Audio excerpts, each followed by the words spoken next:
We have over 50 heroes in Marvel Champions now, and there are so many good ones. And so I thought it'd be fun to do a video where I talk about my favorite hero from every cycle. So in Marvel Champions, there's like a normal like campaign box and then a couple of hero packs that come after it. And so we're going to break down the 8 cycles that we have in the game, and I'm going to talk about my favorite hero from each one. So let's just kind of dive in, and as we're going through, be thinking about what some of your favorites are from each cycle. Cycle 1, starting with the core, a couple of the original heroes. My favorite one, and I'll go ahead and say it, the best one is Miss Marvel. She's all about playing these events. She has this Morphogenics ability where you're able to exhaust her after you play an event to return that event to your hand, and then shenanigans that you can get yourself into with this ability is so much fun. She has cards like Wiggle Room, which are gonna like prevent and keep her alive, so that low defense and that low health don't matter too much, especially when she has 5 recovery, which is awesome. She can flip down, take advantage of all of her personas, and then that's not even talking about the aspect cards and the deck building that come in with Miss Marvel, because you can recur Turn the Tide, you can recur Clear the Area, you can recur For Justice or Crisis Averted, even the odds. Miss Marvel those are all justice cards for some reason. I don't know why. I'm just like, apparently I got justice on the mind, but she can do it in aggression, she can do it in protection or leadership as well. She's got so many diverse deck builds, and we haven't even talked about Shrink or big hands or embiggen yet, where you get to add on to that threat removal event or that damage event and increase the output of it. And when you have multiple target attack events or threat removal events like melee, both of those instances get improved with the embiggen card. So now you're doing 5 and 5, and the depth to Miss Marvel just gets more and more deep and more fun with newer cards, because every single time an attack or thwart or defense event is printed, Miss Marvel gets more interesting. So Miss Marvel is my cycle 1 pick. Let's move on to cycle number 2. If you've watched the channel for any amount of time, you know that Quicksilver has consistently ranked among my favorite heroes, as well as Miss Marvel, in Marvel Champions. So my cycle 2 pick is going to be Quicksilver Pietro. I like Quicksilver, and the more that I play Quicksilver, the more that I'm realizing that I think Quicksilver is more of a nostalgia pick rather than I like him for what he does pick, because Quicksilver is the hero that taught me how to love protection, because he gets a free ready. Playing True Solo, there was a lot to kind of go around and like wrap my head around the game and how the mechanics work. And so being able to defend, then ready, so that you still have that basic activation during your next player phase, opened the door for me for protection, and now protection is my favorite aspect. But Quicksilver has all of these cards that allow him to ready, increase his stats with some of his upgrades or like a maximum velocity, and then you just get to ready so much and just be uber flexible and uber just like damage or thwart dealing with at the table. Quicksilver does it all, and it's just very satisfying to ready up Quicksilver, which readies up his friction resistance, which allows him to pay for and always be running again. And that combo is just very satisfying. And also Quicksilver taught me how to love protection, which is why he made it to the best hero in cycle 2. When we move on to cycle 3, we're going to be talking about the Guardians in this cycle, and I actually like a lot of the Guardians. I don't think that they are the strongest team in the game, and I actually had a fairly challenging time figuring out my favorite one, but I do have to give it to Rocket Raccoon. Rocket is the tech genius, the weapons master in Marvel Champions. He is able to keep his weapons around, tinker them for more cards when he's in Alter Ego. Now that you have repurpose in the game, or we have repurpose in the game, he can tinker those or repurpose those into ready, just maximum amounts of threat removal. If you're leaning into that, he's a very effective threat removal option in multiplayer. He can do insane amounts of damage if you're in well, any aspect, but mainly aggression. He wants to overkill minions because he gets to draw cards when he does so. And so aggression and Rocket is just a perfect symbiotic marriage there. And card draw in Marvel Champions is fun because card draw gives you options, card draw gives you flexibility, and Rocket has that in spades, and he can just do so much in this game. Every single time we get a tech card, and I'm hoping that we're going to be getting more in the upcoming Shield Wave, Rocket gets more interesting because he can add those cards to his deck, he can tinker them, and he can play around with them. So building up Rocket, having Rocket just go crazy on these minions is just so satisfying. And if you play him against Ultron, if you haven't, do it because it's a blast. If you're going to do that, Hone Technique, Dive Bomb, take out all of the drones at the table, fill up Hall of Heroes, draw 40 cards, win the game. It'll be fun. In set 4, we actually have more Guardians here, and surprise, I'm going to pick another Guardian. In set 4, which I think is probably my least favorite set when it comes to overall heroes.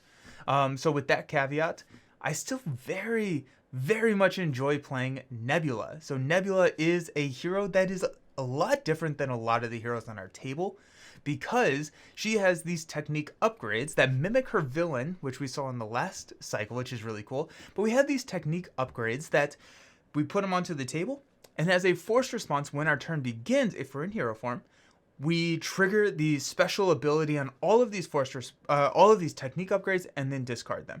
And so Nebula is very much a planning hero. She has to plan out how she's going to apply damage with Weapon Master or remove threat or scry using some of her technique upgrades. And you can mess around with the timing of this if you're an alter ego, because you get to keep these around in Alter Ego, and in Alter Ego, when you play one, you get to draw 2 cards, so you get a full rebate on the technique upgrade that you just played.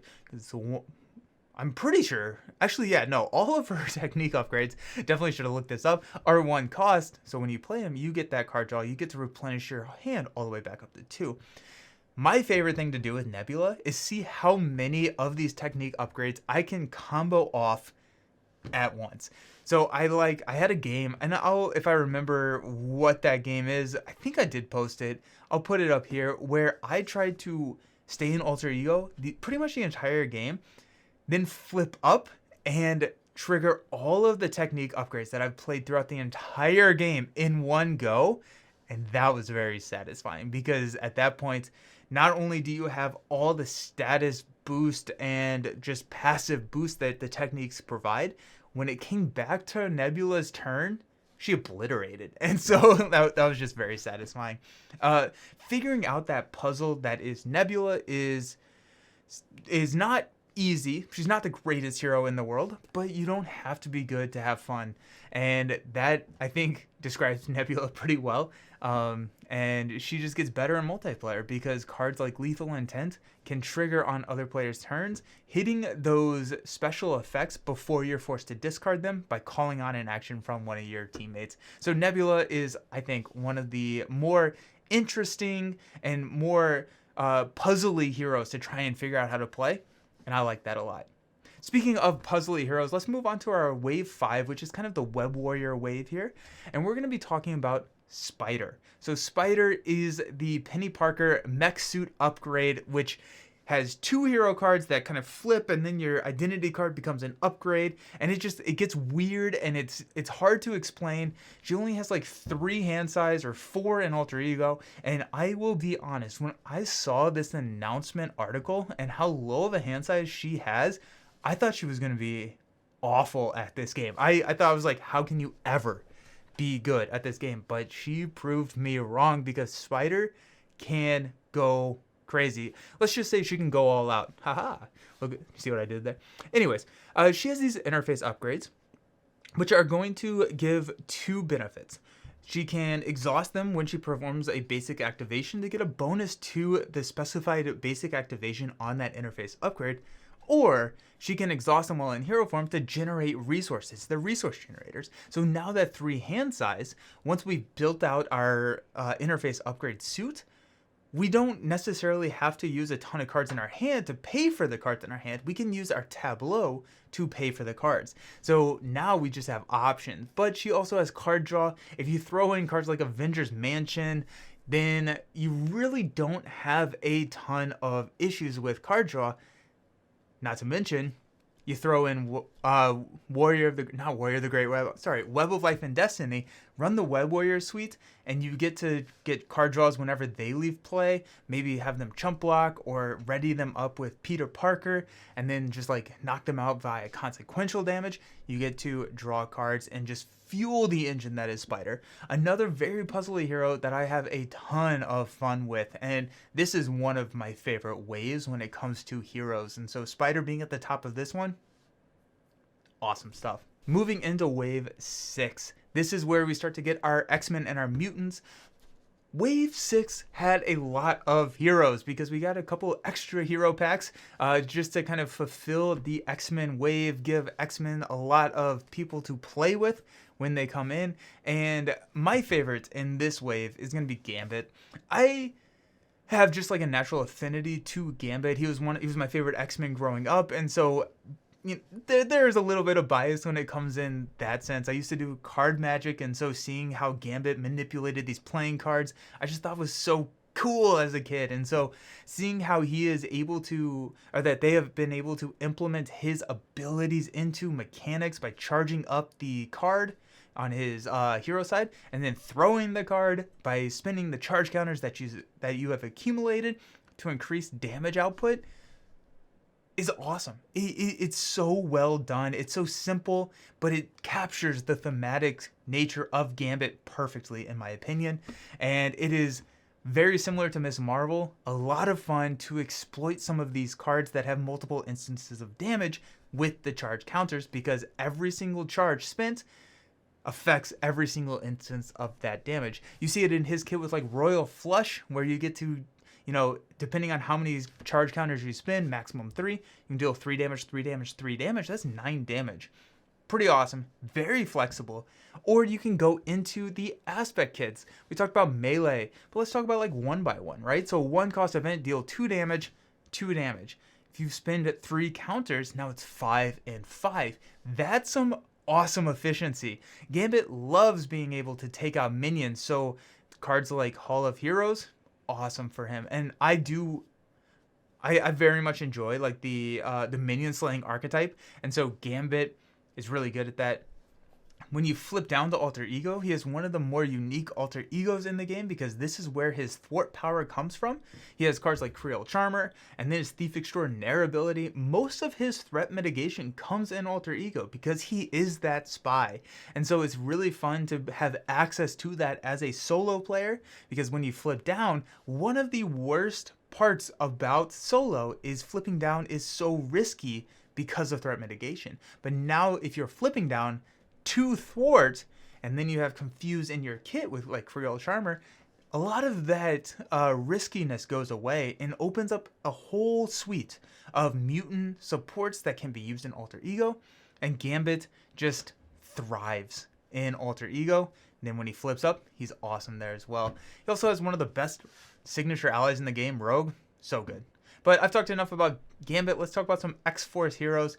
If we move on to Cycle 7, this is the next evolution cycle. If you've watched my favorite heroes before, you probably know what this hero is. This is my favorite hero in the entire game at the moment. I do think that my favorite hero is more flexible than it used to be. The more I play, the more I break out older heroes, the more I'm like, well, Thor's really cool and stuff like that. But as of now, my favorite hero in the game comes from this cycle, Domino. So Domino manipulates probability, and she's all about discarding cards from the top of your deck in order to get benefits for either her events or her pistols or just her basic activation. But the cool thing here is that whenever Domino is in hero form, if you discard the top of your deck, if it's a wild, you count that wild twice.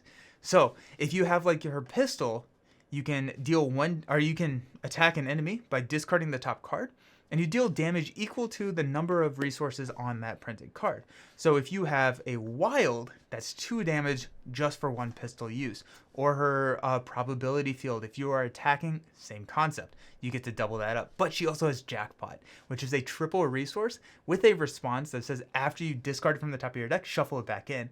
And so now the entire game boils down to like a mini game of trying to manipulate and hit Jackpot for her events, for her pistols, all the time. And it is so incredibly satisfying when you do, especially when you have like Diamondback. Yeah, Diamondback, where you're able to, again, minion kill. This is what I'm here for, apparently, where she attacks every minion at the table. If you hit that Jackpot, that's 3 additional damage to everybody, and it's just so satisfying. Domino has a puzzle inside of her own kit, which you'll probably notice is what really excites me about Heroes. And so Domino being able to manipulate the top card with her ability, and also trying to set that top card up to maximize either Jackpot or your wilds, including deck building as well as gameplay, very satisfying. Domino, I think, is an incredible hero, and yeah, definitely should play Domino more. I'm probably going to break out a Domino game after this video. Anyways, let's move on to our newest wave. This is the Age of Apocalypse wave, the newest heroes that we got in the game.